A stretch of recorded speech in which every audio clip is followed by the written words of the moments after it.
இதோ உலக முடிவு வரை எந்நாளும் நான் உங்களுடன் இருக்கிறேன். அன்பார்ந்தவர்களே, உலகிலேயே மிக கொடுமையான நோய் தனிமை.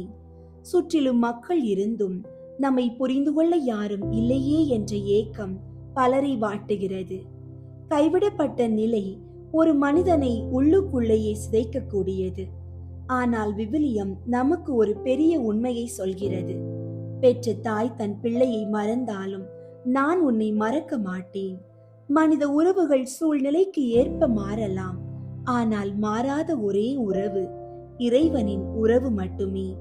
தனிமையில் வாடுபவர்கள் இறைவனின் தனிப்பட்ட அன்பிற்காக தேர்ந்தெடுக்கப்பட்டவர்கள். இந்த தவ காலத்தில் நம்மை சுற்றி தனிமையில் இருப்பவர்களை கண்டறிந்து அவர்களுக்கு ஒரு சிறிய துணையாக இருப்போம். ஜெபிப்போம்.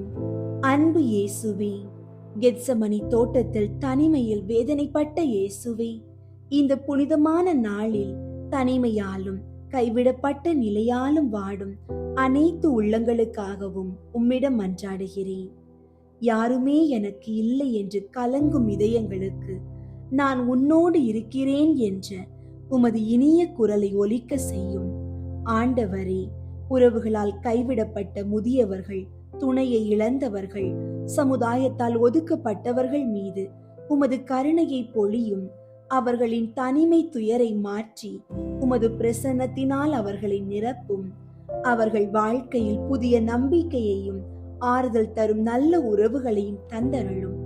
நாங்களும் எங்களை சுற்றி தனிமையில் இருப்பவர்களின் மௌன அழுகையை புரிந்து கொண்டு அவர்களுக்கு அன்பான தோழமையை கொடுக்க அருள் புரியும். ஆமீன்.